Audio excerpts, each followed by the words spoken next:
महाराणा सांगा मेवाड़ के राजा, पक्का आपके सवाल बनता है। और महाराणा सांगा पढ़ने से पहले हम लोगों को रायमल का जो उत्तराधिकार संघर्ष है वो हमें जान लेना चाहिए, क्योंकि रायमल के उत्तराधिकारियों में संघर्ष होगा तभी राणा सांगा है वो संग्राम सिंह यहां से जाकर अजमेर के करमचंद पवार के पास क्या लेगा, शरण लेगा। और वहां से आपका परीक्षा में सवाल भी आता है। जरा देखिए आप लोग, यहाँ पे रायमल के पुत्रों में उत्तराधिकार संघर्ष हुआ।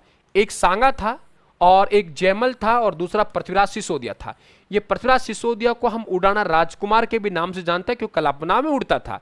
जिनके जो चाचा है वो किसी ज्योतिषी के पास ले गया और ज्योतिषी के पास हाथ देखे तो किसी ने कह दिया ये सांगा के भाग्य में राज्य योग है।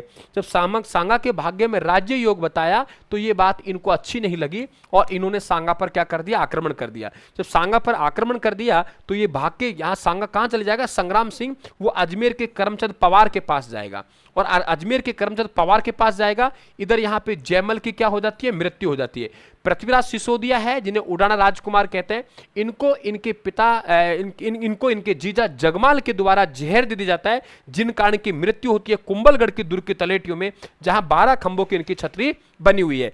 तो फिर यहाँ पे जब दोनों भाई खत्म हो गए तो फिर 24 मई 1509 को जब रायमल की मृत्यु होती है तो सांगा आता है और सांगा क्या बैठता है, गद्दी पर बैठता है। इस बात को आप लोग ध्यान रखें।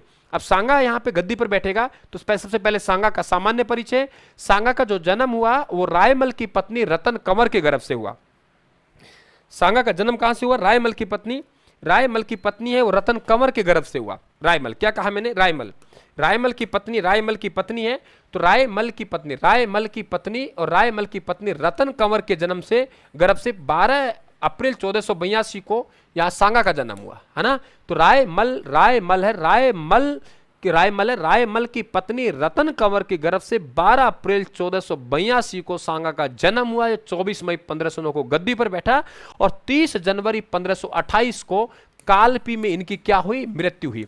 उपनाम इन्हें हिंदू पत कहते हैं और बहुत सारे घाव आने के बाद 80 घाव आने के बाद भी युद्ध करते रहे। 80 घाव आने के बाद है ना ध्यान रखें आप लोग, ठीक है कि 80 घाव आने के बाद भी युद्ध करते रहे। तो इन्हें सैनिकों का भगनाउ से सिपाही का अंश कहते हैं। और सिपाही का अंश किसके द्वारा कहा गया है, कर्नल जेम्स टोड के द्वारा सिपाही का अंश कहा गया है। महाराणा सांगा के द्वारा अपने जीवन में राजस्थान से रिलेटेड 5 युद्ध किए थे और 5 युद्धों की टेबल देख रहे हो आप लोग सामने है। 5 युद्धों की टेबल देख लीजिए हमारे पास महाराणा सांगा के युद्ध। तो महाराणा सांगा के कौन कौन से युद्ध है, देखिए हमारे पास सबसे पहला खातोली हमारे पास कहां पड़ता है, कोटा में। खातोली का, बांडी का, फिर गागरोन का, बयाना का और आपके खानवा का, है ना। शुरुआत के 3 युद्ध एक साल के अंतराल में हुआ। ये 1517 में हुआ, दूसरा बाड़ी का 1518 में हुआ और गागरोन का 1519 में हुआ। चौथा और 5वां युद्ध है उसमें 1 महीना और 1 दिन का अंतर है। चौथा और 5वां युद्ध है 1 महीना और 1 दिन का अंतर है ना। आपके बेटा 1 जुलाई को एक बड़ा टेस्ट का आयोजन हो रहा है पूरे राजस्थान लेवल पे, इस टेस्ट को जरूर ज्वाइन करें आप लोग, है ना। तो मैंने क्या कहा जरा देखिए आप लोग कि हमारे पास यहाँ पे खातोली, तो 1517 में खातोली का, बाड़ी में 1518 में, गागरोन का 1519 में। बयाना का युद्ध और खानवा का युद्ध है उसमें 1 महीना और 1 दिन का अंतराल है। 1 महीना और 1 दिन का अंतराल है, यानी कि बयाना का युद्ध 16 फरवरी 1527 को हुआ है तो खानवा का युद्ध 17 मार्च 1527 को हुआ है। आप लोगों के प्रथम पक्ष 5 में महाराणा सांगा आएगा, द्वितीय पक्ष चेंज होंगे। जरा देखिए पहला खातोली का युद्ध सांगा और इब्राहिम लोदी के मध्य हुआ, दिल्ली का शासक था, सांगा जीत गया। बाड़ी का युद्ध है, फिर महाराणा सांगा और इब्राहिम लोदी के मध्य हुआ, फिर सांगा जीत गया। गागरोन का युद्ध है, ये महाराणा सांगा और महमूद खिलजी द्वितीय है, क्योंकि महमूद खिलजी प्रथम जो पढ़ा है हम लोगों ने वो आपके कौन से सहारनपुर के युद्ध में पढ़ा है। तो प्रथम हमने सहारनपुर के युद्ध में पढ़ा है वो कुंभा के समय था। यहाँ पे हमारे पास महमूद खिलजी द्वितीय है जो कि मालवा का है। तो फिर ये पराजित हुआ। बयाना का युद्ध 16 फरवरी 1527 को हुआ, सांगा की सेना जीत गई, बाबर की सेना फिर पराजित हो गई इसमें, और बाबर की सेना के ये लोग सेनापति थे। यानी शुरुआत के 4 युद्ध है, चारों के चारों युद्ध महाराणा सांगा जीतता है। अंतिम युद्ध होता है 17 मार्च 1527 को खानवा का युद्ध, और खानवा का युद्ध भरतपुर में होता है जिसमें बाबर जीत जाता है। महाराणा सांगा का इस युद्ध में सेनापति है वो ध्यान रखें आप लोग, हसन खां मेवाती मेवाती है। महाराणा सांगा के सेनापति कौन है बेटा? असनखा मेवाती, इस बात ध्यान रखें। महाराणा सांगा का सेनापति कौन है? असनखा मेवाती है। तो हमारे पास में बयाना का युद्ध क्लियर हुआ, 16 फरवरी 1527 को हुआ। भरतपुर में महाराणा सांगा की सेना जीत जाती है और इसके बाद यहाँ पे बाबर है जो बुरी तरीके से क्या होता है? पराजित होता है। फिर खानवा का युद्ध होता है। खानवा का युद्ध 17 मार्च 1527 को, यानी बयाना युद्ध के 1 महीना और 1 दिन बाद। अगर ये युद्ध है हमारे पास में 16 फरवरी को हुआ है तो ये 17 मार्च को हुआ है, ये फरवरी में हुआ है, ये मार्च में, तो 1 महीना और 1 दिन का अंतराल है। आप लोगों के महाराणा सांगा है खानवा के युद्ध में एक प्रथा का प्रयोग करता है, उसे हम लोग पाती प्रबंध प्रथा कहते हैं। कौन सी प्रथा बेटा? पाती प्रबंध प्रथा। महाराणा सांगा के द्वारा जिस प्रथा का प्रयोग किया गया, पाती प्रबंध प्रथा। पाती प्रबंध प्रथा का मतलब होता है कि कोई आक्रमणकारी आक्रमण करता है तो आसपास के राजा और नवाबों को चिट्ठी भेजी जाती है कि आइए आप हमारे पक्ष में युद्ध कीजिए, हम सब मिलकर किसी एक विदेशी शक्ति को बाहर यहां से भगाएंगे। उसे कहते हैं हम लोग पाती प्रबंध प्रथा। अब पाती प्रबंध प्रथा में कौन कौन आएंगे जरा देखिए। आमेर में बात करें, आमेर में पृथ्वीराज कच्छावा, तो आमेर से पृथ्वीराज कच्छा गए। जब महाराणा सांगा का 80 घाव आ गए थे तो उन्हें घायल अवस्था में जो बसवा दोसा पहुंचाया गया, वो बसवा दोसा इसी पृथ्वीराज के द्वारा पहुंचाया गया। हमारे पास बीकानेर से कौन आया है? बीकानेर से हमारे पास कल्याणमल गया है। राजा राव जैतसी था खानवा के युद्ध में, लेकिन सेना लेके कल्याणमल गया है। जगनेर से अशोक परमार गया है, वही अशोक परमार है जिसको महाराणा सांगा के द्वारा ऊपरमाल की जागीर दी गई थी। हमारे पास मेवात से असनखा मेवाती गए। असनखा मेवाती खानवा युद्ध में महाराणा सांगा का सेनापति था। मेड़ता से वीरमदेव मेड़ता गया है।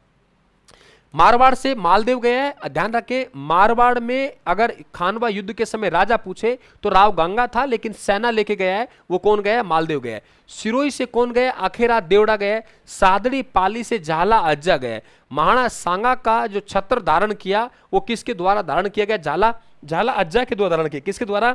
झाला अज्जा के द्वारा धारण किया गया। झाला बीदा ने महाराणा प्रताप का छत्र धारण किया। हाकिम का सूरी महाराणा प्रताप का सेनापति था। असनखा मेवाती है, ये खानवा युद्ध में सेनापति है। छत्र धारण झाला अज्जा कर रहा है, ठीक है। प्रतापगढ़ से रावत बाग सिंह। अजमेर से करमचंद, वही करमचंद पवार है जहां महाराणा सांगा ने शरण ली थी। बूंदी से कौन गए? नारायण दास गए।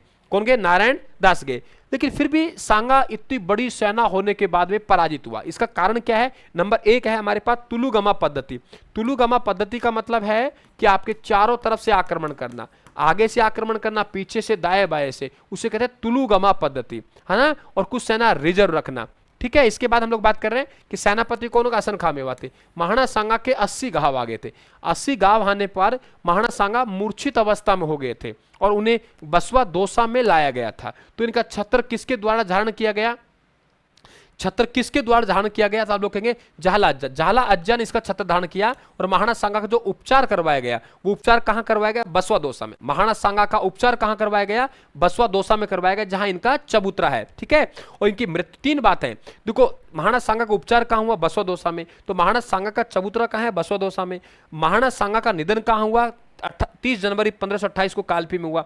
दाह संस्कार कहां हुआ? मांडलगढ़ भीलवाड़ा में। तो छतरी कहां है? मांडलगढ़ भीलवाड़ा में। बसवा दोसा में छतरी नहीं है, बसवा दोसा में तो चबूतरा है। और वहां पे कौन लाया? पृथ्वीराज लेके आया था। इनकी छतरी कहां है? तो मांडलगढ़ भीलवाड़ा। दाह संस्कार कहां हुआ? मांडलगढ़ भीलवाड़ा में हुआ, ठीक है।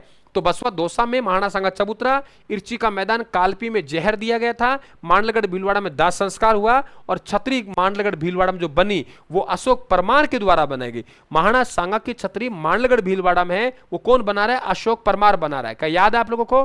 कौन बना रहा है? अशोक परमार बना रहा है। अशोक परमार बना रहा है, समझ आ गए? अशोक परमार, ठीक है। कोई दिक्कत आपको किसी को भी?